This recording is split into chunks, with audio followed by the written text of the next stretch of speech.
নমস্কার সকলকে, কেমন আছেন সবাই? আশা করি ভালো আছেন। আপনাদের ওয়েলকাম জানাই শিহরণের 33 নম্বর এপিসোডে। আজকে আমার সঙ্গে রয়েছে একটি মজাদার ভূতের গল্প। গল্পটি শুনলে আপনাদের খুবই ভালো লাগবে। আর চ্যানেলে নতুন থাকলে চ্যানেলটি সাবস্ক্রাইব করে বেল আইকনটি অন করে নেবেন পরবর্তী গল্প শোনার জন্য। তাহলে চলুন যাওয়া যাক মেন ঘটনায়।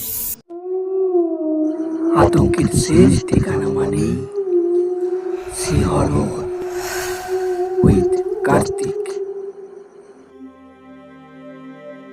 রাত তখন প্রায় 2টো। নির্জন হাইওয়ে ধরে দ্রুত বেগে ছুটে চলেছে এক কালো রঙের স্যাডান।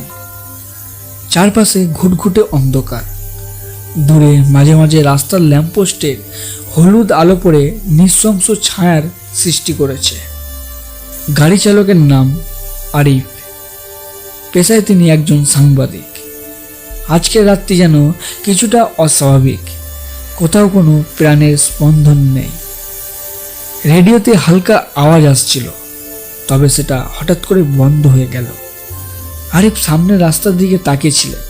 হঠাৎ করে দূরে একটি ধোঁয়ার উল্টি দেখতে পেলেন।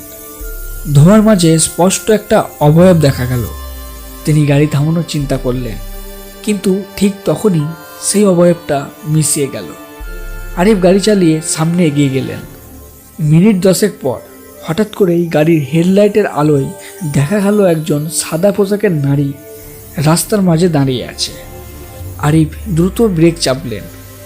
গাড়ি থেমে গেল, কিন্তু তখন তিনি চোখ ঘুরিয়ে দেখলেন সেখানে কেউ নেই। তার শরীর শীতল হয়ে উঠল। বুকের ভেতর ধক ধক শব্দ শুরু হয়ে গেল। তিনি কিছুটা নড়ে চড়ে বসলেন। সামনের আয়নায় তাকালেন। তখনই বুঝতে পারলেন গাড়ির পিছনের সিটে বসে আছে এক ভৌতিক ছায়ামূর্তি। আরিফ ভয়ে চিৎকার করলেন। গাড়ি স্টার্ট দেওয়ার চেষ্টা করলেন, কিন্তু গাড়ি কিছুতেই চালু হচ্ছে না। সেই ছায়ামূর্তিটি ধীরে ধীরে সামনে এগিয়ে আসতে লাগলো। তার চোখ দুটো লাল আগুনের মতো জ্বলছিল। ঠিক সেই মুহূর্তে আরিফ পেছনের দরজা খুলে দৌড়ে বেরিয়ে এলেন। গাড়ির আশেপাশে কোনো কিছু দেখা গেল না, কিন্তু গাড়ির ইঞ্জিন আপনা আপনি চালু হয়ে গেল। এরপর গাড়িটি ধীরে ধীরে সামনের দিকে এগিয়ে যেতে থাকলো। আরিফ হতবাক হয়ে দেখলেন গাড়িটি রাস্তা ধরে চলে যাচ্ছে, কিন্তু চালকের আসনে কেউ নেই। এই গাড়িটি কে চালাচ্ছে? কোথায় যাচ্ছে? আরিফের মনে হাজারো প্রশ্ন জেগে উঠল, কিন্তু তিনি আর সাহস করে গাড়িটির পিছনে যেতে পারলেন না। পরদিন সকালে লোকজন রাস্তার পাশে একটি পরিত্যক্ত গাড়ি খুঁজে পেল। তবে আশ্চর্যের বিষয়, সেটি আরিফের গাড়ি নয়। এটি ছিল অনেক বছর আগের দুর্ঘটনায় ধ্বংস হওয়া এক পুরনো সেডান, যার ভেতরে আজও একজন অতৃপ্ত আত্মা ঘুরে বেড়ায়। তারপর আরিফ নিজের বাড়ি চলে যায়, এবং এই ঘটনার পর থেকে আরিফের জীবন আর আগের মতো ছিল না। প্রতি রাতেই তিনি দুঃস্বপ্ন দেখতে থাকতেন। সেই একই সাদা পোশাকের নারী, সেই লাল চোখের ছায়ামূর্তি, সেই চালকবিহীন গাড়ি। মনে হচ্ছিল কিছু একটা তাকে অনুসরণ করছে। এক রাতে তিনি তার অফিস থেকে ফেরার পথে আবার সেই একই রাস্তায় এলেন। এবারও রাস্তা নির্জন। বাতাসের হালকা শশ শব্দ ছাড়া কিছুই শোনা যাচ্ছে না। হঠাৎ গাড়ির সামনে আবার সেই ধোঁয়ার কুলটি দেখা দিল। এবার আরিফ জানতেন পালিয়ে লাভ নেই। তিনি গাড়ি থামিয়ে ধোঁয়ার দিকে এগিয়ে গেলেন। ধোঁয়ার মাঝ থেকে এবার স্পষ্ট একটা কণ্ঠস্বর ভেসে এলো, তুমি ফিরে এসেছ, তুমি আমাকে দেখতে পাচ্ছ। সেই কণ্ঠস্বর শুনে আরিফের গলা শুকিয়ে এলো। কে কে তুমি? তুমি কি চাও? একটি নারীর আকুল আর্তনাদ শোনা গেল। আমার গল্প জানা উচিত তোমার। আমি এখানেই মারা গিয়েছিলাম, তোমার মতো এক রাতে, এক নির্জন হাইওয়েতে। আরিফ ধীরে ধীরে সামনে এগিয়ে গেলেন।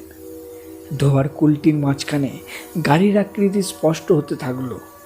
পুরনো ধূলিধূসর একটি স্যাডান, যার কাঁচ ভাঙা, দরজাগুলো বন্ধ। তার ভেতরে বসে আছেন সেই নারী, যার সাদা পোশাক রক্তে ভেজা। নারী ফিসফিস করে বললেন, আমার নাম ছিল রীতা। এই রাস্তার ওপর এক দুর্ঘটনায় আমি প্রাণ হারিয়েছিলাম, কিন্তু কেউ জানলো না সেটা নিছক দুর্ঘটনা ছিল না, আমাকে কেউ খুন করেছিল। আরিফের রক্ত হিম হয়ে গেল। কে কে কে খুন করেছিল?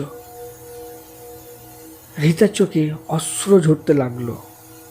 সেই গাড়ি চালক যে আমার সাথে প্রতারণা করেছিল, সে আমাকে ধাক্কা দিয়ে এই গাড়ির নিচে ফেলে দিয়েছিল। তারপর সে পালিয়ে গিয়েছিল, কিন্তু আমি অপেক্ষায় আছি প্রতিশোধ নেওয়ার জন্য।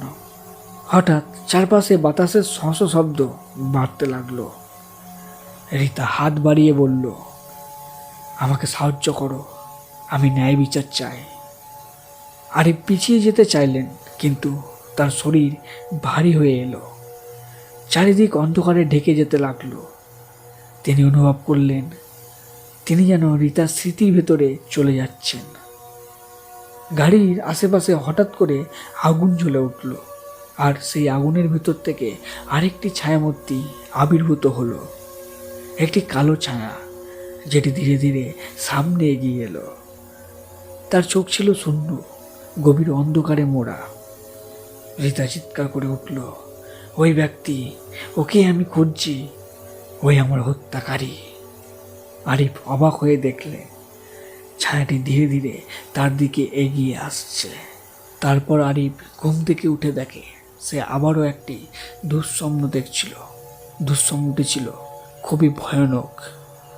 এই পর্যন্ত ছিল গল্পটি কেমন লাগলো তা কমেন্টে অবশ্যই জানান, এবং চ্যানেলে নতুন থাকলে চ্যানেলটি সাবস্ক্রাইব করে বেল আইকনটি অন করে নিন পরের অডিও শোনার জন্য। এবং আপনারা যদি গল্প পাঠাতে চান তাহলে কমেন্ট বক্সে একটি কমেন্ট করুন, আমি আপনার সাথে ডাইরেক্ট কন্ট্যাক্ট করে নেব। দেখা হচ্ছে পরের ভিডিওতে। ভালো থাকবেন, সুস্থ থাকবেন। ধন্যবাদ।